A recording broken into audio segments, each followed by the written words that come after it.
સ્વામિનારાયણ હરે સત્સંગી જીવન પ્રકરણ 5 અધ્યાય 31મો તારીખ આજે 26 એપ્રિલ 2024 આ અધ્યાયને વિશે આપણે પતિવ્રતા સ્ત્રી જે છે એના ધર્મો જોઈ રહ્યા છે.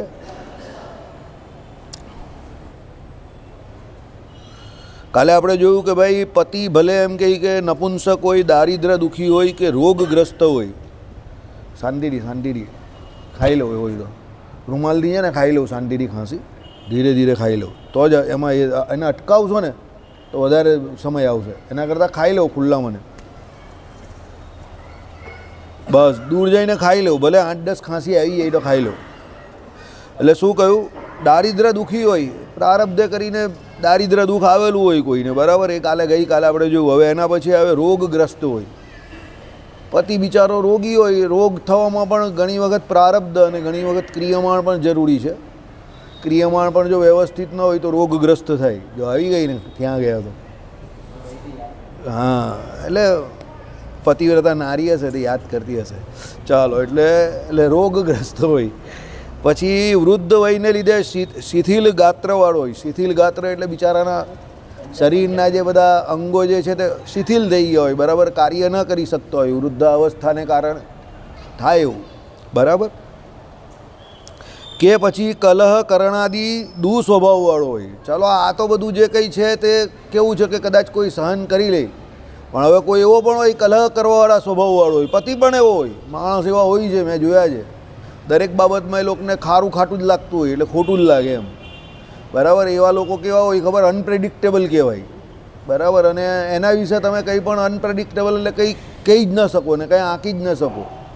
હંમેશા એ લોકોનો ટેમ્પર હોય ને તો ઉપર જ હોય, બરાબર. એટલે એવા કલહ કરવાના સ્વભાવવાળા હોય, દુસ્વભાવવાળા એવો હોય. કે પછી ભાગ્યહીન હોય, આવી ગયું ને, ભાગ્યહીન હોય, કોઈ જગ્યા પર બિચારાનું ભાગ્ય કામ જ નહીં કરતું હોય, સમજો, તો પણ તેને સકર સદગુણ સંપન્ન જ જેમ એમ માનીને સર્વે પ્રકારે છે. એટલે આટલા બધા એનામાં કુલક્ષણ હોય તો પણ એ સકળ સદગુણવાળો છે, બધા જ સદગુણ એનામાં છે એમ માનીને એની સેવા કરે પતિવ્રતા નારી. તો તમે કહો કે આટલું બધું કરે તો એમાં શું ફાયદો? પણ આટલું કરવાથી કે આટલી સહન શક્તિ રાખવાથી પત્નીને જ વધારે ફાયદો છે. કારણ કે આપણે કાલે જોયું પ્રમાણે પતિવ્રતા નારીનો ધર્મ જે છે કે એના પતિની સેવા કરવી અને એના પતિની આજ્ઞામાં રહેવું, બસ એના પતિ રાજી રહી તેમ જ રહેવું, એનું કામ થઈ જાય. તો એમાં એ આવી રીતે જો ગમે એવા લક્ષણવાળો પતિ હોય પણ જો એ એના હિસાબે એનો ધર્મ બરાબર શાસ્ત્ર પ્રમાણે પાળે તો એમાં એ પતિવ્રતા નારી છે એનું જ સારું છે, સમજો, બરાબર. આમાં શું છે, શાસ્ત્રોમાં જે કોઈ શબ્દો લખ્યા છે એ કદાચ જગતમાં તમને એવું લાગે કે આ મને હિતકારી ન નીવડશે કે કોઈ બીજો આ પ્રમાણે વર્તે તો એને તે સમય પર હિતકારી ન નીવડશે એવું લાગે, પણ એ કેવું છે, ટૂંકા સમય માટે એવું લાગે. પણ તમે લાંબા ગાળાનું વિચારો, તમારી બુદ્ધિને થોડીક લંબાવો તો લાંબા ગાળાની બુદ્ધિમાં એવું થાય કે તમને એનાથી ફાયદો થાય, આ લોકોને પરલોકમાં એ જીવ સુખિત થાય છે શાસ્ત્રોના વચન પાળવાથી. અને શાસ્ત્રોના વચનમાં લોપ કરવાથી આ લોકને પરલોકને વિશે દુઃખિત થાય છે, બરાબર. ચલો, પતિ પ્રહર્ષ પામતા પત્ની પોતે પ્રહર્ષ પામે તે ખેદાદી યુક્ત થતાં સ્વયં ખેદ પામે, એ રીતે સંપત્તિમાં અને વિપત્તિમાં એકરૂપ હોઈને સ્વામીને સેવે. પતિ ખુશ છે તો એ પણ ખુશ છે, બરાબર. પતિ દુઃખી છે તો એ પણ દુઃખી છે. અને સંપત્તિ હોય તો સંપત્તિમાં એ પતિની રાજી છે અને વિપત્તિ હોય તો એમાં એ દુઃખી છે. એટલે એ પ્રમાણે પતિનું સુખ તે પત્નીનું સુખ અને પતિનું દુઃખ તે પત્નીનું દુઃખ. પતિવ્રતા ધ્રુત લવણ તૈલાદી લાવવાનું વસ્તુ પતિના સમયને અનુસરે સૂચવે. અવસર વિના આ નથી એમ ન બોલે. આ ઘણાને આદત હોય, ઘરે જાય એટલે જ ચાલુ કરી દે ટેપ રેકોર્ડર. આવી ગયા તમે, આ ભૂલી ગયા, પેલું ભૂલી ગયા, આ લાવવાનું કહેલું, પેલું લાવવાનું કહેલું, બરાબર. અને એમાં પાછા પતિ બધા વનસ્પતિ જેવા જ હોય, એ 100માંથી 80 વસ્તુ ભૂલી જ જતા હોય, બરાબર. ને પછી સાંભળવાના થાય, બરાબર. એટલે એવું ન કરવું. અવસર જોઈને એને કહેવું કે ભાઈ આ વસ્તુ નથી, પેલી વસ્તુ નથી, એટલે લાવજો એમ, બરાબર. એટલે શું કહ્યું કે ભાઈ ધ્રુત એટલે ઘી જે કંઈ હોય તે ઘરમાં લાવવાનું. લવણ, બરાબર, લવણ એટલે મીઠું તમે જે કહ્યું તે. તૈલાદી જે કંઈ, એટલે આ બધી જીવન જરૂરિયાતની જે કંઈ વસ્તુ જે છે એ ઘરમાં એના વગર ચાલે એવું જ નથી, તો પછી એ પતિને સમયસર એ પ્રમાણે કહે કે ભાઈ પેલાને એ સમયે થોડો ફ્રી બેઠો હોય અને એ સમયે એને કહે એટલે પેલાને કંઈ ખોટું ન લાગે. પછી પેલો ટેન્શનમાં હોય અને પેલા બેન એને આ લાવવાનું પેલું લાવવાનું ફણાવવાનું ઢીમકું લાવવાનું કે એટલે પછી મગજ મારી જાય. બરાબર. ચાલો. પ્રયાસ સાધ્ય કાર્યોમાં પતિને નિયોજે નહીં.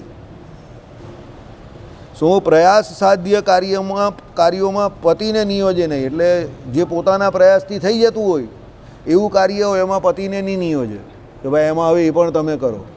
બરાબર. ઘણી જગ્યા પર એવા ઘણાને એવી આદત હોય પોતે પોતાનું કામ કરવાના હોય અને પોતાનું કામ કરી શકતા હોય તો પણ બીજા પર જ બધું છોડી દે કે દોડી દે. બરાબર. ચાલો. બાહ્ય પ્રદેશ થકી ગૃહે આવતા પતિને પેંખતા નહીં પણ પેખતા એકદમ ઉઠી અભિમુખ થઈ એટલે કોઈ પતિ બિચારો બહારથી આવતો હોય. અત્યારની જ વાત કરીએ, ગરમીનો સમય ચાલે છે અને પેલો બહારથી આવે એટલે આમ દૂરથી જોઈ પત્ની કે આ ઘરે આવી રહેલા છે તો એકદમ ઉઠી એની અભિમુખ જાય એટલે એની સામેથી જાય ને પેલા કંઈ વસ્તુ લઈને આવેલા હોય તો એનો ઉચકીને અંદર વસ્તુને લાવી દે અને પછી પેલા ભાઈ અંદર આવે એટલે બેસો એમ કરીને પતિને પણ બેસાડે પહેલાં, પછી પાણી આપે. સમજો આ રીત છે. હવે આમાં શું આવે તો આપણે જોઈએ. જો છે ને પેખતા એકદમ ઉઠી અભિમુખ જઈ પાદ પ્રક્ષાલન જળ લાવી. પહેલાંના સમયમાં ધૂળ અને રેતી ને એવું બધું ગામડાઓમાં ને એમાં વધારે હતું. ખેતીમાં જાય તો હાથ પગ ધોવા માટે પાણી જોઈએ એટલે પાદ પ્રક્ષાલન એટલે શું છે? પગ ધોવા માટે પાણી લાવી. તેથી પાદ પ્રક્ષાલીને એટલે એનાથી પતિના પગ ધોઈ. પછી શું છે? ઘરની અંદર પ્રવેશતા તેમને મૃદુ આસનમાં બેસાડીને પછી પેલો પતિ જેવો ઘરમાં આવે એટલે પછી એને એક આસન આપે બેસવા માટે. મૃદુ આસન, કઠણ નહીં, એકદમ હલકું ફૂલકું આસન હોય એવું, પોચું આસન હોય તેવું સ્મૂધ આપણે કહીએ ને તે. એને પછી તાંબુળ બીડી આપે. તાંબુળ બીડી એટલે કંઈક જે કંઈ તમે મુખવાસ કહો ઘરમાં, પાન આદિ જે કંઈ કેવું તે. બરાબર. એ કંઈક આપે. તેમના પરિશ્રમનું નિવારણ ચરણ ચાપવા, પવન નાખો વગેરે વડે કરે. અત્યારે ગરમી હોય તે પેલો બિચારો થાકી ગયો હોય તેના પગ દબાઈ આપે. બરાબર. પંખો કરી આવે પણ પગ જ દબાવે. બરાબર. એટલે શરૂઆત પગથી જ કરે અને પગ સુધી જ રહી. બરાબર. પછી કોઈ દિવસ મગજ જાય તો સીધું ગળા પર નહીં આવી જાય કે ભાઈ ગળું દબાઈ દો એક વખત તો એક છેલ્લી સેવા થઈ જાય. એ પછી કાયમ સેવા કરવાની જાય. આ સેવા કરવાની રહી જ નહીં. બરાબર. ચાલો. બે હાથ જોડીને પ્રણય વિનય વડે મૃદુર એટલે બે હાથ જોડીને પ્રણય એટલે પ્રેમથી અને વિનય એટલે શિષ્ટાચાર વડે એમ કહે કે શું છે? મૃદુર એટલે એકદમ સહજ. માટે જ મધુર, હંમેશા મધુર રહેવું એ બધાને ગમે છે. શ્રવણ માત્રથી સમસ્ત શ્રમને સમાવનારા શુભ પ્રિય વચનો વડે પતિને પ્રસન્ન કરે. તમે બે સારા વાક્ય બોલો તો ખુશ થઈ જાય લોકો. એટલે હું કહું છું બી વેરી સ્પોટી. થોડા સ્પોટી રહો હંમેશા. તમને જોઈને કોઈને બોલાવવાની ઈચ્છા થાય, તમને જોઈને લોકો પોતાના દુઃખ દર્દ ભૂલી જાય. તમે બે શબ્દ બોલો એવી લોકો આશા રાખે. તમે લોકો માટે પ્રેરણાના સ્તોત્ર બનો. સમજો, આમ સ્ત્રોત આવે પણ હકીકતમાં પ્રેરણાના તમે સ્તોત્ર એટલે મંત્ર પણ બોલી શકો છો કે ભાઈ તમે જાઓ એટલે કોકને કંઈક થાય કે આ ઊભો રહીને કંઈક બોલે તો સારું એમ. બરાબર. એટલે એના માટે તમને બોલતા ફાવવું પણ જોઈએ બાજુ. પણ તમે યાર અમુક તો માણસ એવા હોય કે મોઢું ખોલે એટલે અંદરથી અજગરની પેલી કે સાપની જીભ નીકળી હોય ને એ રીતે કરીને ડંખ જ મારે સીધો ફળાક દઈને સામેવાળાને. બિચારાને લાલ પીળો કરી નાખે આખો. બરાબર. લાલ પીળો કરીને શું ફાયદો કોઈને? સમજો. બે શબ્દ પ્રેમથી બોલો, લોકોને થોડા બુસ્ટઅપ કરો. બરાબર. અને જે વ્યક્તિ સામાજિક રીતે થોડાક પ્રતિષ્ઠિત છે, બરાબર, તો આગળ આપણે સત્સંગી જીવનમાં આવ્યું એ પ્રમાણે એને તો બોલીને લોકોને આશ્વાસન આપવાનું છે. એનાથી પણ ઘણા લોકોને ઘણા પ્રેરણાના વચન મળે છે, મોટિવેટ થાય છે લોકો. પણ આપણા મોઢેથી નેગેટિવ જ નીકળે. આપણા મોઢેથી કોઈનું સારું નીકળતું જ ન હોય.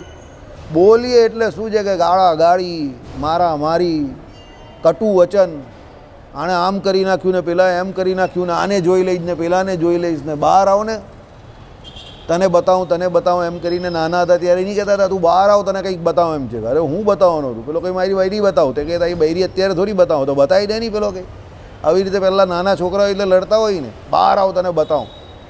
અરે શું બતાવવાના? હવે તો નાના હતા, ચાલો ભૂલી જાવ. એમાં અત્યારે તો બુદ્ધિ ન હતી પણ હવે અત્યારે તો બુદ્ધિ છે ને. પણ અત્યારે પણ બુદ્ધિ વગરના લોકો આ પ્રમાણે જ એકબીજાને જોઈને બાખડવાની જ વાત કરે. મોડું ફૂલાઈને જ ચાલે અને મોઢેથી બોલે એટલે નેગેટિવિટી, ટોટલ નેગેટિવિટી. સમજો. અને સમાચાર પણ એવા દુખિયા આપે. ઘણા તો એવા સમાચાર દુખિયા સમાચારની ખાણ હોય, એ આવે એટલે એના મોઢેથી કોઈ દિવસ સારા સમાચાર નીકળ્યા જ નહીં હોય. સમજો બરાબર. એની પાસે ન્યૂઝ પણ એવા જ હોય બરાબર. એ ન્યૂઝ ચેનલ કરતાં વધારે તમને ન્યૂઝ ચેનલ લાગે કે નાગા સમાચાર જ આપે મોઢેથી એકદમ ખુલ્લા. નાગા સમાચાર એટલે ખબર ને તમને, એડલ્ટ સમાચાર નહીં, નાગા સમાચાર એટલે નેગેટિવ સમાચાર એમ, જેના વિશે કંઈ ન બોલવાનું હોય, ન આચરવાનું હોય, એ બધું બોલે. એટલે આપણે ત્યાં નહીં બોલતા નાગા માણસ નાગું બોલે, એમ ખુલ્લું બોલે, એકદમ ઓપન.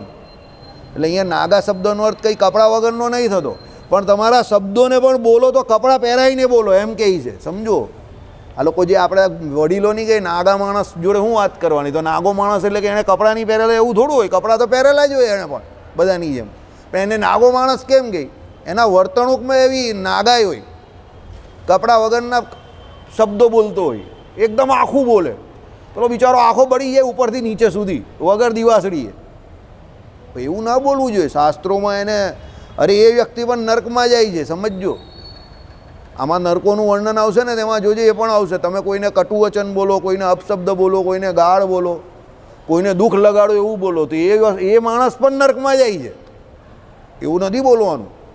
હા, અમુક જગ્યા પર છૂટ આપેલી છે. દાખલા તરીકે ગુરુ હોય તો એણે એના શિષ્યોને ભણાવવાનો હોય તો શિક્ષા વચન કહેવાના છે, તો ત્યારે બહુ આળ પંપાણ ન થાય. ત્યારે એણે થોડી કડકાઈથી કહેવું પડે. તો છોકરાઓ કેવા હોય, એક બહાર ચાલ્યો જાય, એક આ બાજુ ચાલ્યો જાય, એક પેલી બાજુ ચાલ્યો જાય, તો ગુરુ પછી એને કંટ્રોલમાં ન રાખે તો એની શિક્ષા કોણ ગ્રહણ કરે? તો એવી જગ્યા પર છૂટ આપેલી છે. માતા પિતા છે તો એને એના પુત્રોને પુત્રીઓને ખાસ કરીને તો એને પોતાના જે કોઈ જવાબદારી કે વચન આપવામાં, વચન જે કંઈ કહેવાના છે જવાબદારીના કે સંસ્કારના, તો એમાં થોડીક એ લોકોએ કટુતા લાવવી પડે, કડવું બોલવું પડે. ચાલ ભાઈ વાંચવા બેસી જા, પછી નહીં તો ફેલ થઈ જશે. એટલે એને ડર આપવો પડે, સમજો એવો, તો જ પેલો વાંચવા બેસશે. બરાબર.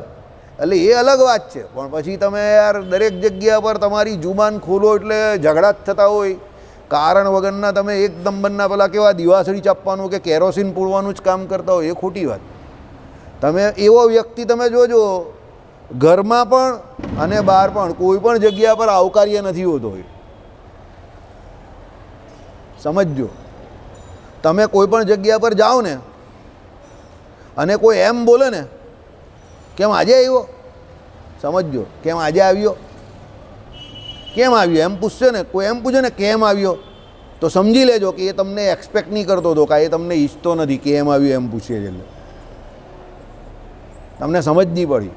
કેમ આવ્યું એણે એમ નહીં પૂછ્યું કે તમે કયા કામથી આવ્યા, પણ કેમ આવ્યું એનાથી નીકળી ગયું એટલે એ તમને એક્સપેક્ટ ન કરતો હતો. એટલે એ એવું ઈચ્છતો નથી કે તમે જાઓ એને ત્યાં, સમજો. એટલે એ પૂછે છે કેમ આવ્યો, કે કામ છે તો કામ કરીને ભાગ અહીંયાથી ફૂટબોલતા. એટલે યુ આર અનવોન્ટેડ. તમે એને ત્યાં અનવોન્ટેડ છો એમ, એટલે એની નજરમાં તમે અનવોન્ટેડ છો. એટલે એ પૂછે છે કેમ આવ્યો, સમજો.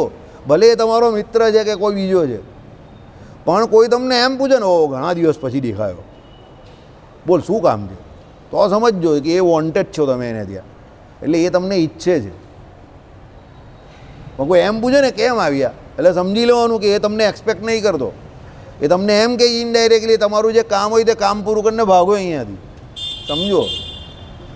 This is a signal. કોણ? એટલે ઘણા લોકો એવા હોય છે. પૂર્વ પશ્ચિમમાં હા છે, અમારો એક રિલેટિવ જ છે. અહીં દુકાને કોઈ પણ જાય ને તો તમને એ સિગ્નલ જ આપે આવી રીતે, ચલો બોલો બોલો કામ થઈ ગયું, ચલો બોલો કામ થયું, ચલો કામ થઈ ગયું. પછી મેં એને એક દિવસ કહી દીધું હું કોઈ નવરું નથી. તારી પાસે કોઈ આવે ને તેનું કામ હોય તો જ આવે, અને એનું કામ પૂરું થશે ને તો એ ચાલ્યો જ જશે. બીજી વખત કોઈ બીજા જોડે વાત કરે તો ધ્યાન રાખ કે કોણ આવે છે અને કેવી રીતે આવે છે, અને કોણ કયા ક્રેડનનો માણસ છે. બધાને ચાલો ચાલો ચાલો ચાલો નહીં કરે. તારી પાસે ગ્રાહક હોય તો ગ્રાહક, તારી દુકાન તારા ગ્રાહકથી જ ચાલે છે, સમજજે. અને દુનિયામાં કોઈની પાસે ફાલતુ ટાઈમ નથી તારી પાસે નવરા બેસવાનો. તું એમ કે હા તો બીજાને પણ ખબર જ છે, બીજાને પણ જવાનું જ છે, અને બીજા મૂર્ખ નથી, સમજી જા તું. બરાબર. એક વખત એને ઈશારામાં સમજાવી દીધું એટલે હવે સમજી ગયો. બરાબર. એટલે ગાંડા થોડા છે લોકો, કંઈ પબ્લિક ગાંડું થોડું છે, પબ્લિકને બધી સમજ પડે છે, સમજો. પણ ઘણી વખત પબ્લિક શું હોય કે લેટ ગો કરે, પેલા અમારા અનિલભાઈ કે એ પ્રમાણે તું મને બનાવતો નહીં હતો પણ હું બની રહેલો હતો. કેમ? મને કંઈ ફરક પડતો નહીં હતો ને તારું 2 પૈસાનું ભલું થતું એટલે હું બની રહેલો હતો. એટલે તમે એમ સમજો કે પબ્લિક મૂર્ખ છે. પબ્લિક કંઈ મૂર્ખ નથી, પબ્લિક બહુ હોશિયાર છે, યાદ રાખજો. પબ્લિકને બધી ખબર પડે છે પણ પબ્લિક પાસે બીજા ઘણા કામ છે એટલે એ તમારી નાની નાની આવી બાબત પર ધ્યાન નથી આપતું. એને એમ કે જવા દે નહીં ભાઈ, કૂટાવા દે નહીં, આપણે શું લેવા દેવા. આપણે આપણું વર્તુળ તમે નાનું બનાવેલું હોય, સમજો. હવે તમે તમારા વર્તુળમાં તમે તમારી જાતને હોશિયાર સમજતા હો ને તમને એમ કે હું બહુ હોશિયાર થઈ ગયો. હવે પેલાનું વર્તુળ એટલું મોટું હોય કે એના વર્તુળમાં તમારા વર્તુળની કોઈ હેસિયત જ નહીં હોય, તો પછી તમે ગમે એટલું કરો નહીં એને કંઈ અસર જ નહીં પડતી હોય, સમજો. પણ પછી જ્યારે સમય મળે ને ત્યારે એ તમને પણ બરાબર બતાવી દે, જોરદાર. હમણાં આવું છું એમ કરીને પછી આવે જ નહીં 2 કલાક સુધી, તમે એની રાહ જોયા જ કરો, બરાબર. અને પછી 2.5-3 કલાકે મસ્ત આવે, પછી તમે કહો, પછી કે બોલો આવી ગયો ને, તમે કહો યાર ટાઈમ પર આવ્યો નહીં, આમ છે તેમ છે. પછી એ તમને ત્યારે શોર્ટ મારે આવીને જોરમાં, કેમ તું તો બહુ કાયમ જ બહુ બિઝી રહેતો હતો ને, તારી પાસે આવે તો બધાને સમય જ બતાવતો હતો ને ઘડિયાળ બતાવતો હતો. જો મેં તને આજે ઘડિયાળ બતાવી દીધી 3 કલાક મોડા આવીને, મજા આવી ગઈ ને તને? હોશિયાર માણસ યાદ રાખજો, કોઈ દિવસ દરેક શબ્દનો કે બોલવાનો બોલીને વિરોધ ન કરશે. હોશિયાર માણસ શું કરશે ખબર જ તમને? સમય પર જોરદાર એવો ફટકો મારશે ને કે તમને ત્યારે ખબર પડશે, બરાબર. सब कुछ करेंगे हम, सब कुछ होगा, आपको पता भी चलेगा कि ये किसी ने किया और आपको ये भी पता चलेगा कि ये कौन कर रहा है, लेकिन आप कुछ कर नहीं पाएंगे. આ હોશિયાર માણસની નિશાની છે. તમને ખબર પડે કે આ કરી રહેલો છે, તમને એ પણ ખબર પડે કે કેમ કરી રહેલો છે, પણ તમે એને કંઈ કહી ન શકો, સમજો. હોશિયાર માણસ બોલીને ન બગાડે, એ સમય પર જ ના આવે, યાદ રાખજો. એ ત્યારે તમારે સમજી જવાનું કે આને કશે કંઈક મરચી લાગેલી છે, ખોટું લાગેલું છે, બરાબર. એટલે બોલવામાં હંમેશા પ્રિય વચન બોલવું, બરાબર. ને અમુક માણસને જો પ્રિય વચન બોલતા ન આવડતું હોય ત્યાં મૂંગા મરવાનું, બરાબર. જેને બોલવાનું ન ફાવતું હોય એને મૂંગા મરવું, બરાબર. બાકી એ વધારે બોલશે તો વધારે લોચા કરશે, પણ જેને બોલવાનું ફાવતું હોય એને પ્રિય બોલવું, કલહ ન કરવો. કલહ પ્રિય વ્યક્તિ કોઈને ગમતો નથી, યાદ રાખજો. ઘરમાં હોય કે બહાર હોય કે સમાજમાં હોય કે ઓફિસમાં હોય કે કામ ધંધે હોય, કોઈ પણ જગ્યા પર. ચાલો, હવે શુભ પ્રિય વચનો વડે પતિને પ્રસન્ન કરે. પતિવ્રતાને દેવ કહો કે ગુરુ કહો કે ધર્મ કહો કે તીર્થો કહો કે વ્રતો કહો, સર્વ ભરતા જ છે. આવી ગયું ને? એના માટે બધું એનો પતિ જ છે. તમે એને કોઈ એ કહે કે ભાઈ દેવતા, તો તારા દેવ પણ મેરા પતિ મેરા દેવતા હે, બરાબર. પછી એના પછી શું આવ્યું? ગુરુ. તો એના માટે ગુરુ પણ એના પતિ જ, બરાબર. એના માટે એમ કહી કે શું કહ્યું કે ધર્મ, એનો ધર્મ કયો? તો પતિવ્રતાનો ધર્મ, બરાબર. તીર્થો, તો એનું તીર્થ, પ્રથમ તીર્થ કોણ? એનો પતિ જ. એના પતિની સેવા કરવી, તીર્થમાં જઈને સેવા કરે ને તેના પતિની સેવા કરવી, એ જ. પંખા કેમ બહુ ધીરા ચાલે, સ્લો ચાલે જાય? ચાલો, જો મછરું આવ્યું ને એટલે. તેણે સાધ્ય જે સર્વે ફળ તે ભરતાની સેવાથી સિદ્ધ થાય.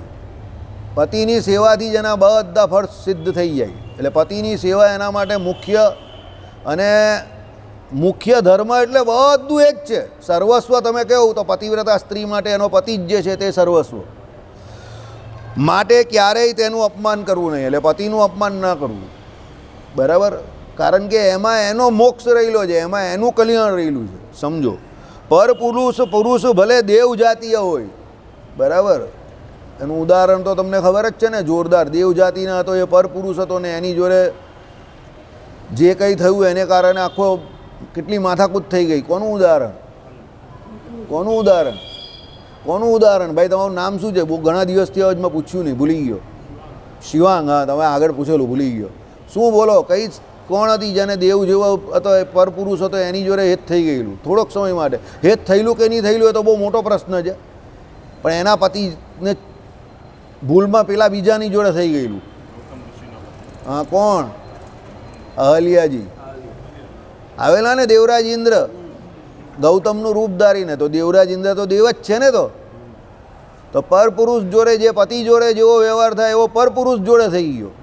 એને કારણે પછી પથ્થરની શિલા બનવું પડ્યું ને, સમજુ, બરાબર. હવે એ બહુ ડિબેટેબલ બાબત છે કે ભાઈ એ ઇન્દ્રને ઓળખી શકેલા કે ન ઓળખી શકેલા કે શું થયેલું ને એ બધું હવે આપણે એ બધી ચર્ચામાં નથી પડવું, બરાબર. પણ એક વસ્તુ મને સમજ પડે છે કે ભાઈ આપણી ભારતની સનાતન ધર્મની કોઈ પણ સ્ત્રી હોય તો બહુ ખૂંદણા ન કરવું જોઈએ. હું તો એટલું માનું કે જે થયું હશે તે, પણ રામ ભગવાનના ચરણ સ્પર્શ થવાથી કે રામ ભગવાનના ચરણની સ્પર્શેલી ધૂળ જે છે એ ફક્ત હવાથી એમના પેલી પથ્થર જે શિલા હતી એની ઉપર લાગવાથી એ હલિયાજીનું કલ્યાણ થઈ ગયું. મને તો એટલી સમજ પડે. હવે એમણે શું કર્યું કે શું ન કર્યું કે એ બાબત શું હતી એની જોડે આપણે કંઈ બહુ નિસ્બત નથી, કારણ કે એ બધી બહુ ડિબેટેબલ બાબત છે, સમજો. કોઈ કહે કે આમ હતું ને કોઈ કહે કે તેમ હતું ને કોઈ કહે કે ફલાણું હતું ને કોઈ કહે કે ધીમકું હતું ને જે હશે તે, બરાબર. ચાલો પછી કે ગંધર્વ જાતિ હોય, ગંધર્વો બહુ રૂપાળા હોય અને નૃત્ય કળામાં બહુ એક્સપર્ટ હોય, બરાબર. ચાલો કુબેર જે હતા તે ગંધર્વ જાતિના હતા, બરાબર. રાવણના ભાઈ હતા ને તે સાવકાભાઈ. પછી એમ કહે કે યુવા હોય, એકદમ યંગ હોય, હેન્ડસમ હોય, બરાબર. તે કાં પછી એમ કહે કે યુવા હોય કે સમઅલંકૃત હોય, બધા મોટા મોટા અલંકાર પહેરેલો હોય, સોના ચાંદીના મોટા ઘરેણા, અને કે ધન સંપન્ન હોય, રૂપિયા પૈસા બહુ હોય, કે પછી સુરૂપ હોય, એકદમ અતિશય રૂપાળો હોય. યુવાન હોય એની જોડે રૂપાળો પણ હોય, એમ ઘણા યુવાન તો હોય પણ રૂપાળા ન હોય, પણ આ તો રૂપાળા પણ હોય. તથાપિ તે પરપુરુષ પતિવ્રતાઓને નરકની પેઠે નિરક્ષણીય નથી. એટલે પતિવ્રતા સ્ત્રી છે એને નરકની પેઠે એ બધા જે કોઈ પરપુરુષ છે એ બધાનો ત્યાગ કરવાનો છે, કે ભાઈ નરકનો ત્યાગ આપણે કેવો કરીએ એ પ્રમાણે. અતિ ઘડીય છે એટલે અતિશય ત્યાજ્ય છે એના માટે. છાયા દેહને જેમ એમ પતિવ્રતા પતિને સદા અનુસરે. જેમ આપણી છાયા હોય તે જે એમ કે આપણા શરીરને અનુસરે, બરાબર. પડછાયો હોય તે કેવો મોટો નાનો થાય, બરાબર. હમણાં જ એક પેપરમાં સંદેશ પેપરમાં આવેલું ઝીરો શેડોવાળી થિયરી બતાવેલી, ઓલમોસ્ટ ઝીરો શેડો. બપોરના એક સમયમાં અમુક સમય પર રાજસ્થાનમાં ગરમીને કારણે પેલી જે પાણીની બોટલ મૂકેલી તેનો આટલો નાનો શેડો પડતો હતો, એકદમ નાનો. એ જીરો એ જ ને, એટલે એની ત્યારે બતાવેલું એકદમ ઓલમોસ્ટ ઝીરો શેડો, અને એનું મહત્ત્વ પણ સમજાવેલું કે એ લોકોને. ચાલો, ધર્મ અર્થ કામમાં પતિને જ એક અધીન રહે માટે જ સહચરી કહેવાય છે. કે ભાઈ કોઈ પણ પ્રકારનો ધર્મ કરવાનો હોય, કોઈ પણ પ્રકારનો પછી એમ કે બીજું કંઈ કામ કરવાનું હોય, એટલે ધર્મ અર્થ કામ એ ત્રણમાં એ પતિને જ અધીન રહે, એટલા માટે એમ કે એને સહચરી કહેવાય છે. પતિની સાથે પતિ પણ જે પણ કોઈ કર્મ કરે છે તે બધા પત્નીને સાથે રાખીને કરે છે. ગ્રહસ્થાશ્રમમાં તો તમે જોયું જ હશે, યજ્ઞ યાગાદિક જે કંઈ કરવાના છે તે પણ ગ્રહસ્થે પત્નીની સાથે કરવાના કયા છે. તેથી જ ભરતાની સહચરી થાય એમ બ્રાહ્મણો વિવાહ કાર્ય ભણે છે. એટલે જ્યારે લગ્ન થાય ત્યારે બ્રાહ્મણો શું કે ભાઈ ભરતાની એટલે સ્વામી જે છે, તારા પતિ જે છે એની તું એમ કે શું થાય, સહચરી થાય, એટલે એના સાથે કાયમ માટે રહે એવું એમ. એટલે આ એક તમને પેલો આપણે જે કહીએ ને એ પ્રમાણે કે ભાઈ સહચરી થાય એટલે એનો મતલબ એવો થયો કે જીવે ત્યાં સુધી પતિ જોડે રહી અને એ સુહાગન જ જાય તો જ સહચરી કહેવાય ને. પછી પેલો પતિ ચાલ્યો જાય તો સહચરી કાં થયું, બરાબર. ચાલો, પતિની આજ્ઞા વિના નિત્ય નૈમિતિક વ્રત ઉપવાસ આદિકને પતિવ્રતા ન કરે.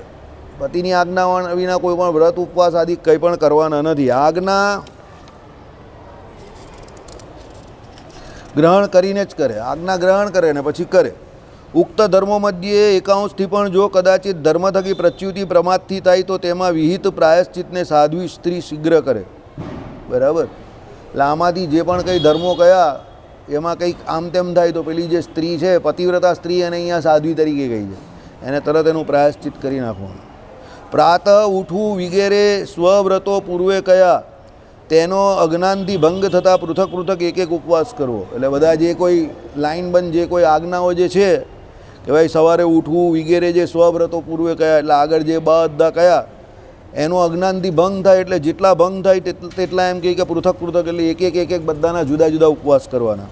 તેથી તેની શુદ્ધિ થાય, એટલે એનાથી શુદ્ધિ થઈ જાય. અને યાદ રહીને ઉપવાસ થાય એટલે ભૂખા મરવું પડે, એટલે ભૂખા રહીએ એટલે યાદ રહે, એટલે બીજી વખત ભૂલ થાય નહીં, બરાબર.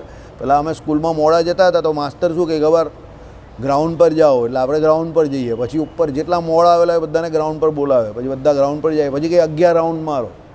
એટલે પેલો દોડે આમ કરીને, ચોપડા લઈને એટલે પાછા ચોપડા ઉચકીને દોડવાનું આમ કરતા. 5 રાઉન્ડ મારે ને પેલો ગ્રાઉન્ડના એટલે ઢીલો થઈ જાય.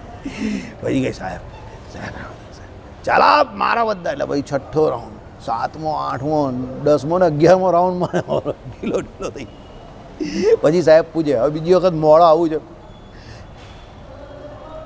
એટલે ઘરેથી પેલો 10 મિનિટ વહેલો જ નીકળે. બરાબર વહેલો નીકળે ને પછી પાટલી પણ સાફ કરી નાખે, શાંતિથી બેસી જાય. બાજુવાળાની પાટલી પણ સાફ કરી દે, કારણ કે એને ખબર હોય આજે એ મોડો આવવાનો છે એટલે એ નીચે દોડવાનો છે, એટલે એની પાટલી પણ સાફ કરી દે. ચાલો હે આપણે દુનિયામાં જેટલા પણ આવા એ કામ છે તે બધા જ કરેલા છે આપણે. મોડા ઉઠેલા હોઈએ, મોડા સ્કૂલે ગયેલા હોઈએ, દોડેલા હોઈએ, બધું જ કરેલું છે. બરાબર, સારા કામ પણ કરેલા છે ને આવા કામ પણ બધા જ કરેલા છે. બરાબર, અમુક જગ્યા પર માસ્તરે આપણી જોડે લાગવગ દોડાવીને કે એના ફેવરિટ સ્ટુડન્ટ હોય તો આપણે લીધે બીજાને પણ બધાને છોડી દીધા છે, એવું પણ ઘણી વખત થયું છે. ચાલો, નારી વાઘ દોષને લીધે બ્રહ્માના 5મા મુખ થકી પ્રાદુર્ભાવેલા. વાઘ દોષ, વાણીનો દોષ, એને લીધે શું છે? બ્રહ્માના 5મા મુખ થકી પ્રાદુર્ભાવેલા. સર્વ લોકોને લજ્જા આવે એવા અપશબ્દને જો પ્રમાદથી બોલે તો પાદકૃત્ય વ્રત કરે. પ્રમાદથી એટલે આળસથી બોલે, એવું એકદમ ખરાબ બોલે ને. ઘણા લોકો બોલે એટલે ગટરના ઢાંકણા ખુલી જાય સીધા, એટલું ગંદુ બોલે. બરાબર, આપણે એમ થાય કે આ બોલવાનું બંધ કરે તો સારું. હવે બોલે અમુકને એવી આદત જ હોય. બરાબર, એટલે એણે શું કહ્યું છે ભાઈ? પાદકૃત્ય નામનું વ્રત જે છે તે કરવાનું છે, સમજો. એટલે ખરાબ બોલવું નહીં, આપણે બોલવામાં બહુ છૂટા છે. ઘણા લોકોને બહુ ગંદુ બોલવાની આદત હોય. બરાબર, ઘણા લોકો એવો હોય કે ભૂલમાં બી સારું કામ થતું નહીં હોય એનાથી, સમજો. અને જો સારું કામ, મારા ઘણા આવે એવા અમારા કંપનીઓમાં ને એમાં ભૂલમાં પણ સારું કામ કરે એવાની હોય ને કોઈ વખત થઈ જાય એટલે હું એને કહું બોલ ભૂલમાં થઈ ગયું ને? તે કંઈ સાહેબ હકીકતમાં ભૂલમાં સારું કામ થઈ ગયું, કબૂલે પાછા.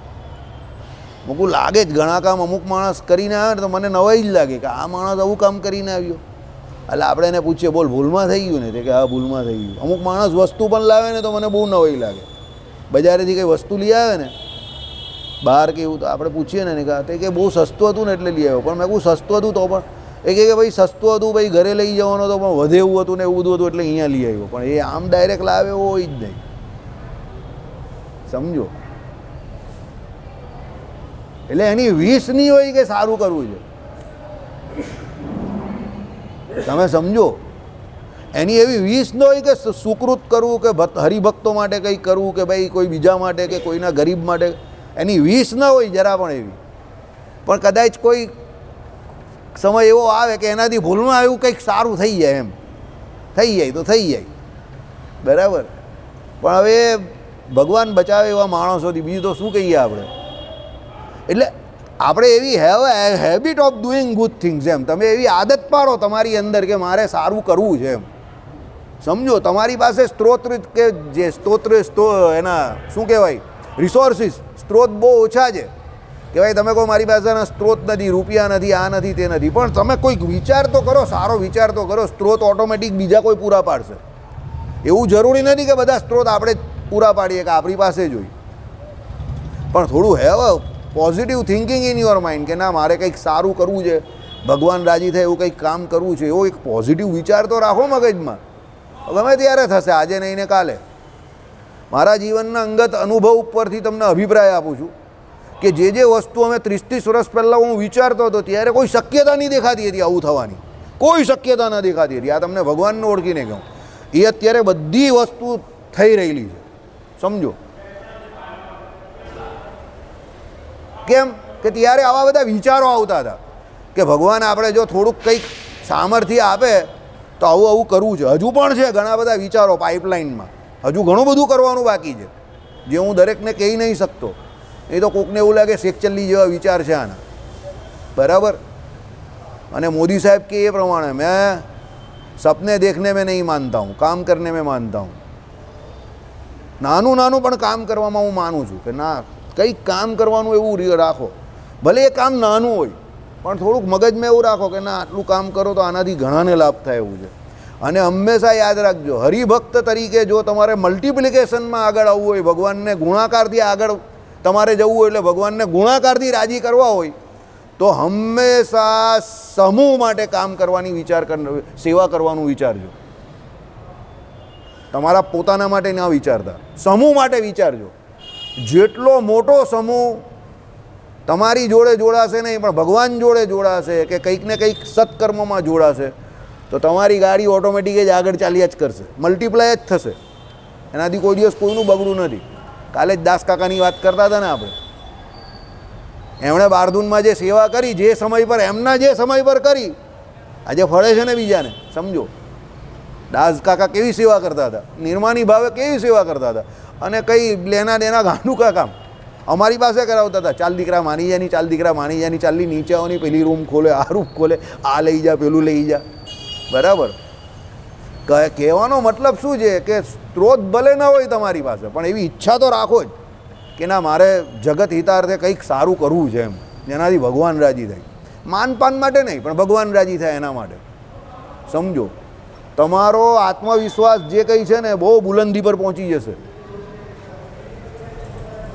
તમને પોતાને અંદરથી એવી પ્રેરણાઓ સ્ફૂરશે ને, ભગવાન તમારા દ્વારા એવા ઘણા બધા કામ કરાવવા ઈચ્છે છે. યાદ રાખજો, મહાપુરુષો જે કોઈ છે ને તે અવકાશને વિશે કાયમ માટે રહેલા છે, અને એ મહાપુરુષોને ઘણાને અહીંયા અવતરવું પણ હોય છે, પણ એના માટે એવા ગ્રહસ્થ સત્સંગી જેવા એમ કે માતા પિતા તો મળવા જોઈએ ને એને.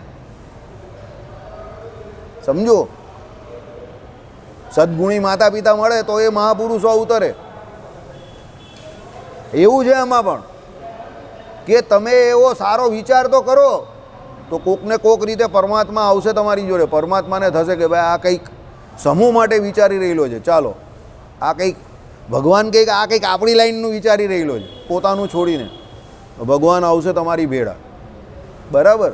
બાકી દુનિયામાં કૂતરા બિલાડાથી માંડીને બધા પોતાના માટે તો જીવે જ છે, એમાં કંઈ જય સ્વામિનારાયણ, એમાં કંઈ નવું નથી. અને તમે પણ 5-25 વર્ષ એવી રીતે જીવી જશો અને 2-4 માણસનું બહુ બધું ભલું કરશો, એનાથી કંઈ બહુ વધારે થવાનું નહીં. સમજો, પણ તમે જ્યારે સમૂહ વિશે વિચારશો કે ના, ભગવાનના ભક્તો જે છે દરેક ભક્તોનું રૂડું થાય, ભગવાન રાજી થાય એવું કંઈક કરવું છે. મારું નહીં, આપણું. હમણાં જ જો અશોકભાઈ મને કહેતા હતા પ્રદોષની પૂજા કરવાની છે મંડળમાંથી. ગઈ મેં કહું કે લેવું મંડળમાંથી, આ લઈ જાઓ. પરમ દિવસની જ વાત, ઘનશ્યામ મહારાજની સામું. મેં કહું મંડળમાંથી જ કરજો આ વખતે, લેવો જાઓ. હવે હું ધારતા તો મારા પૈસા આપી શકતો હતો, આમાં કંઈ બહુ મોટો ખર્ચો આવે છે. હું ના, મંડળમાંથી જ કરવાની ભાઈ. હવે મંડળમાં કેટલા લોકોને નહીં હોય, કોઈને જ ખબર ન હશે કે મંડળમાંથી એ પૂજા થાય છે. સમજો, પણ જે મંદિરમાં 10 રૂપિયા બી આપે છે, તેના 10 રૂપિયામાંથી 10 પૈસા ભેર બી જો અંદર ભાગ ગયો તો એનું તો કામ થયું ને થોડું થોડું. સમજો, ફૂલની ને ફૂલની પાંખડી, પણ પ્રદોષની પૂજામાં એનું તો કંઈ ગયું ને. સમજો આઈડિયા. એટલે ઈચ્છા આવી રાખો, સર્વજીવ હિતાવહ. તો એ સર્વજીવનું હિત થશે તો એમાં તમારું હિત અંદર ઓટોમેટિક થઈ જશે. એવું નહીં વિચારો કે ભાઈ હું જ બધું કરું, હું જ પહેલી લાઈનમાં, મારું જ બધું થવું જોઈએ, મારું. અરે ભાઈ, મારું કરીને કાં જવાના? બધું મૂકીને જવાનું છે. બરાબર. ચાલો, એટલે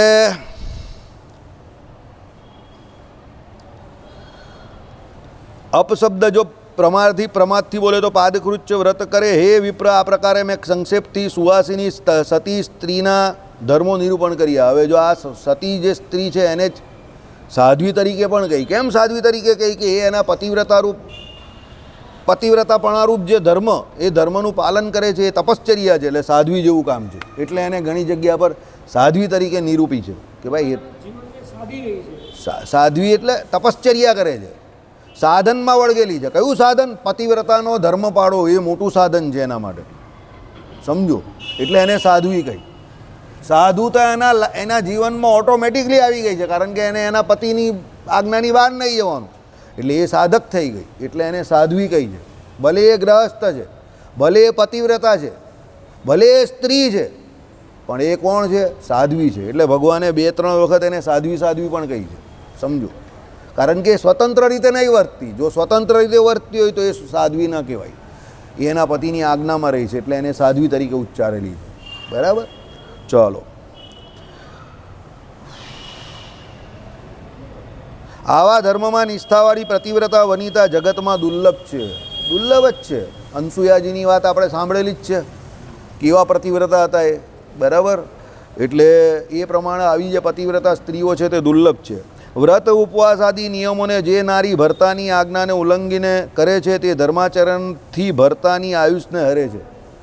એટલે વ્રત ઉપવાસ આદિ કોઈ પણ એમ કહે કે કાર્યક્રમ કે કોઈ પણ નિયમ જે છે પત્ની એના પતિની આજ્ઞા વગર જો એ કરવા જાય તો એના પતિની આયુષ હરાઈ જાય.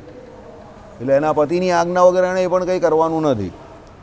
અને મરીને નરકને પામે એટલે અર્થલાભ નહીં, ઉલટી અનર્થ પ્રાપ્તિ થાય. મરીને ભાઈ નરકમાં જાય એટલે વ્રત ઉપવાસ કરવાનો કંઈ ફાયદો ન થયો, ઉલટાનું નુકસાન થઈ ગયું. સમજો. એટલા માટે હું તમને કહું છું, કોઈને કુરાજી કરીને કોઈ દિવસ અત્યાર સુધી કોઈ ફાવ્યો નથી ને ફાવવાનો નથી. યાદ રાખજો. જગતને જીતવું હોય તો ફક્ત ને ફક્ત રાજી કરીને જ તમે જીતી શકો છો, પ્રસન્ન કરીને જ જીતી શકો છો. કુરાજી કરીને જગતમાં તમે નાનામાં નાના જીવને પણ જીતી શકવાના નથી. યાદ રાખજો. બરાબર. મારી બા મને કહેતા હતા કે ભાઈ મા બાપને કે બાને વહાલો કયો દીકરો તો ભલે થોડું ઓછું વધતું મળે પણ ઈશારામાં સમજી જાય એ દીકરો મા બાપને બહુ વહાલો હોય. પણ પછી દરેક બાબતમાં છાતી કાઢીને બહાર આવી જાય અને કાયદા કાનૂન બતાવવા માંડે કે બસ અમને પણ આમને મને મારો હક ને આને તેને, તો મા બાપની નજરમાંથી ઉતરી જાય. કદાચ એને આપવું તો પડે તો આપી દે, પછી કહીને નબરો એને બે ખોબા ધૂળ વધારે નાખી દેવાની, એમ કરીને દઈ દે, બીજું તો શું. પણ નજરમાંથી ઉતરી જાય. બરાબર. એટલે કહેવાનું તાત્પર્ય શું છે, કોઈ પણ વ્યક્તિ કુરાજી થાય એવું સામાન્ય રીતે ન કરવું. વધારે રાજી રહે વિન વિન સિચ્યુએશનમાં એવું કામ કરવું. બરાબર. ચાલો. પૂર્વોક્ત પતિવ્રતા ધર્મ થકી ભ્રષ્ટ થયેલી નારી સારી રીતે કરેલા દાન પણ ઉપવાસ આદિ પુણ્યો વડે ફળને પામતી નથી. તે સર્વથા નિષ્ફળ જ થાય છે. એટલે જે કંઈ ઉપર જે પતિવ્રતા ધર્મ થકી ભ્રષ્ટ થઈ ગઈ હોય નારી, એ દાન બાન કરે, ઉપવાસ કરે, જે પણ કંઈ કરે એ બધાને ફળ મળતા નથી, બધું નિષ્ફળ થઈ જાય. એટલે પતિવ્રતાપણાને ભગવાને અહીંયા મુખ્યપણે કહ્યું કે પતિવ્રતાપણું હોય ને એની જોડે જે કંઈ ધર્મ નિયમ રાખે અને એ પાલન કરે તો એ બધું ફળે. પણ જો પતિવ્રતાપણું ન હોય ને આખા દુનિયાભરના બધા જ વ્રત કરે ને ઉપવાસ કરે ને દાન કરે ને એ બધું તે કંઈ ફળતું બળતું નથી. બરાબર. ચાલો. જે તો નારી કર્મ મન વાણીથી પણ પતિને ઉલ્લંઘતી નથી તે દાન ઉપવાસ આદિ સકર સુકૃતના ફળને પામે છે, બીજી નહીં એવો જ નિશ્ચય છે. એટલે જે પતિવ્રતા નારી પતિવ્રતાપણાનું પાલન કરે છે એને દાન ઉપવાસ એ બધાનું ફળ આમ જ મળી જાય છે. પણ જે પતિવ્રતા નથી એને કંઈ મળતું નથી. એટલે પતિવ્રતાપણું મુખ્યપણે માન્યું છે. જે નારીઓ અયોની દુષ્ટા એટલે પરપતિના સંગરૂપ કાયિક દોષે રહિત હોય, અયોની દુષ્ટા એટલે બીજા કોઈ પણ પુરુષના એમ કહે કે સંગે વર્જિત હોય બધી રીતે. બરાબર. પરપતિના સંગરૂપ કાયિક દોષે રહિત હોય અને અવાગ દુષ્ટ એટલે પરપતિની પ્રાપ્તિના ભાષણ રૂપ વાચિક દોષે રહિત હોય. બરાબર. અને મહાધૈર્યવાળી પરપતિની પ્રાપ્તિના સંકલ્પ રૂપ માનસ દોષે પણ રહિત હોય. એટલે મનસા વચના કર્મના ત્રણ રીતે એમ કહે કે બીજા કોઈ પુરુષનું સેવન કરતી ન હોય એવી જે હોય. માટે 3 કરણ એટલે મન વચન કાયથી શુદ્ધિવાળી, સતત શુભ ચિંતન પર હોવાથી શુભ વ્રતવાળી હોય છે. આવી પતિવ્રતા નારીઓએ આ સમગ્ર જગત ધારી રાખ્યું છે. એટલે આવી જે પતિવ્રતા નારી છે એના આખા જગતને એ ધારીને રહેલી છે. એટલે નારીને જે શક્તિ કહી ને, બરાબર, પેલું આવે છે ને શક્તિ રૂપેણ, બરાબર, નમસ્તસ્મય એ કરીને આખું આવે છે ને, એટલે એ શક્તિ રૂપેણ જે નારીને કહી તો આવી નારીઓ જે છે તે શક્તિ રૂપેણ કહી છે. એ શક્તિરૂપ છે કઈ પતિવ્રતા નારીઓ. બરાબર. ચાલો. જે વનિતા વાગ દુષ્ટા એટલે પરપુરુષની સાથે કામ મૂળક ભાષણ રૂપ વાણી દોષને પામી હોય તેણીને તે દોષના પરિહારને કરનારું પ્રાયશ્ચિત શાસ્ત્રોમાં પુરાતન મુનિઓએ કહ્યું છે. એટલે પરપુરુષ જોડે એમ કહે કે વાણીથી કંઈક એમ કહે કે ભાષણરૂપ દોષ કરેલો હોય, કામ મૂળક. બરાબર. એમાં મુખ્ય કામ મૂળક જે શબ્દ છે તે સમજવાનો છે. બરાબર. કામેચ્છાથી એટલે તો એ દોષનો જે એમ કહે કે પરિહાર કરવો હોય તો પ્રાયશ્ચિત એનું શાસ્ત્રોમાં જે કહ્યું હોય તે મુનિઓએ કહ્યું છે. જે તો નારી યોનિથી દુષ્ટ થયું હોય એટલે સાક્ષાત પરપુરુષ સંભોગને પામી હોય તેણીને પ્રાયશ્ચિત જ નથી. એટલે એના માટે કોઈ પ્રાયશ્ચિત નથી કે જેના આચરણથી તે દોષમાંથી મુક્ત થઈને ફરી પાતિવ્રત્યને પામે. એટલે જે પ્રત્યક્ષ સાક્ષાત પરપુરુષને પામી હોય, બરાબર, એવી જે એમ કહી કે સ્ત્રી જે છે તે પછી પતિવ્રતા થતી નથી. એનું પાતિવ્રત્ય એક વખત ગયું એટલે ગયું. બરાબર. યોનિ દુષ્ટા નારી યોનિ દુષ્ટારૂપ મહાદોષને લીધે સહસ્ત્ર કલ્પાંતરે પણ પાપનું ફળ ભોગવીને અનુભવીને નષ્ટ પાપવાળી થઈને સદગતિને નહીં જ પામશે. એટલે શું કહ્યું? મહાદોષને લીધે સહસ્ત્ર કલ્પાંતરે એટલે 1000 કલ્પ જેટલો સમય નીકળી જાય તો પણ એ પાપનું ફળ ભોગવીને એમ કે નષ્ટ પાપવાળી થઈને એટલે એનું પાપ પૂરું થઈ ગયું એવું નષ્ટ પાપનો નાશ નહીં થતો અને સદગતિને નહીં જ પામશે. બહુ કાળ અનુભવવાથી પણ એણીના પાપનો નાશ ન જ થાય, એની પાપનો નાશ નહીં થતો. કિંતુ વારંવાર પશુ પક્ષ્યાદિક યોનિમાં જ જન્મને પામીને દુઃખાગ્નિથી રંધાય છે. એટલે વારંવાર શું થાય એમ કે પશુ પક્ષી આદિક જે કોઈ નીચ યોનિને પામે અને દુઃખ અગ્નિથી એમ કે રંધાયા કરે. બરાબર. અસતી કે યોનિ દુષ્ટા નારી જો કદાચિત નામ માત્ર માનુષી યોનિને પામે તો શ્વાન ભક્ષક ચાંડાળ યોનિને પામે. કહેવા પૂરતી પણ જો એમ કે એને મનુષ્ય યોનિ મળે તો શ્વાન ભક્ષક એટલે કૂતરોનો ભક્ષક જે હોય તે એમ કે શું ચાંડાળ પેલો જે કહ્યો ને તે ચાંડાળની યોનિને પામે. ચાંડાળ જોડે કૂતરો હોય જ હંમેશા, યાદ રાખજો. જ્યાં ચાંદાર રહેતો હોય ને, જે ચાંદાર જે જગ્યા પર ત્યાં કૂતરો હોય ને હોય જ. તમે જોજો, તમે કોઈ પણ જગ્યા પર જોજો ચાંદાન, હા હોય જ. ચાંદાર જોડે કૂતરો હોય એટલે હોય. એટલે કૂતરાને પણ ચાંદાનનું પ્રતીક કહ્યું છે. કૂતરો સ્પર્શ કરે ને તો તમારે સ્નાન કરવું પડે. બરાબર. ચાલો. અને લોકો ઘરમાં કૂતરા રાખે જ સાલાઓ. જે નારી પતિએ કાંઈ કાર્ય કહેતા ક્રોધથી પતિને પ્રત્યુત્તર આપે છે, પેલો બિચારો પતિ કહીને એને પાછો પ્રત્યુત્તર ક્રોધથી આપે છે, તે ગ્રામમાં કૂતરીના જન્મને પામે છે અથવા વિજન વનમાં શિયાળના જન્મને પામે છે. એટલે ગામમાં એ કૂતરી બનને આવે કાં પછી વિજન વનમાં, એટલે જ્યાં કોઈ જન ન હોય એવું, એટલે અવાવરું જંગલ હોય એમાં શિયાળ બને. તમે જોજો અવાવરું જગ્યા પર શિયાળનો અવાજ બહુ આવતો હોય. શિયાળનો એક બહુ ટિપિકલ અવાજ હોય અને ભય પેદા કરે ને એવો અવાજ આવે તમને અવાવરું જંગલમાં એકદમ. એટલે એનો અવાજ એવો હોય ને કે જે આમ તમને અંદરથી ભય પેદા કરે. કષ્ટદાયક અવાજ હોય, એકદમ અતિશય કષ્ટદાયક. બરાબર. ચાલો. જે દુર્મતી નારી પતિનો પરિત્યાગ કરીને એકાંતમાં સંકેત સ્થાને જાય છે તે ક્રૂર સ્વભાવવાળી નારી ગુવળના જન્મને પામીને વૃક્ષના પોલકાર મધ્યે રહેનારી, ગુવળ હંમેશા પેલા વૃક્ષની વચ્ચેની બખોલમાં રહેતા હોય ને, રહેનારી થાય છે એટલે એ પછી ગુવળ થાય. એકાંતમાં જઈને રહે એટલે પછી વૃક્ષની એકાંતમાં જઈને પછી એને ગુવળ બનીને રહેવાનું શાંતિથી. જે નારી પતિએ પ્રહાર કરતા પતિને પ્રહાર કરવા પ્રવર્તે છે તે બિલાડી થાય અથવા વનમાં વાગણ થાય. બરાબર. બિલાડી થાય કે વાગણ થાય પતિ ઉપર પ્રહાર કરે તો. બરાબર. હવે તમે લોકો બધા નક્કી કરી દેજો ગ્રહસ્થ કે કેટલી વાગણ થવાની છે ને કેટલી બિલાડી થવાની છે, કારણ કે એ તો તમને ખબર હોય, અમને તો કંઈ ખબર હોય નહીં એમાં. બરાબર. ચાલો. તમે બધા હસો છો એટલે તમને લાગે છે કે કોઈ 2-4ના નંબર લાગેલા છે. બરાબર. ચાલો. જે સ્ત્રી પરપુરુષને કટાક્ષથી જુએ છે તે તો બીજા જન્મમાં વાંકા નેત્રવાળી બાળી થાય છે. બાળી શબ્દ લગેલો છે અંદર. હા, દુકાન ખાંચામાં ચાલી જાય. બરાબર. એટલે શું છે? હા, એટલે દેખાય પેલું કેવું કहीं पे નિગાહ, હા કहीं पे નિગાહ કहीं पे નિશાના જેવું થઈ જાય. બરાબર. હું live in India talk in America એવું થઈ જાય. બરાબર. આમ જોતો એ પણ વાત આમ કરતો આપણે એમ આપણી સામે જ જોઈએ. બરાબર. ચાલો. એટલે વાંકા નેત્રવાળી થાય. હજુ છે એક લાઈન વંચાશે. જે નારી પતિનો પરિત્યાગ કરી સ્વયં એકલી જ મિષ્ટ અન્નને જમે છે. બરાબર. બધું ફ્રીજમાં રાખી મૂકે અને ભાઈ પોતે જમવા બેસે ને ત્યારે બહાર કાઢે ને થોડું થોડું ખાય. બરાબર. આ દુનિયામાં કડવા કડવા અનુભવ થયા છે ને. બરાબર. એકલા જ ખાઈ પાછા. બહુ ગંદી આદત, બહુ ગંદી આદત છે આ. This is very bad habit. એટલે આ દરેક ઘરમાં જોયું છે, એવું નહીં મારા ઘરમાં, દરેક ઘરમાં જોયું છે. આ કોઈ એક સ્પેસિફિક વ્યક્તિ વિશેષની કે મારા તમારા ઘરની વાત નથી, દરેક ઘરમાં હોવું જોયું છે. પોતાના માટે બજારમાંથી કંઈક સ્પેશિયલ લઈ આવે પછી ફ્રીજમાં મૂકી રાખે અને પછી રોજ થોડું થોડું જમવા બેસે ત્યારે જમે.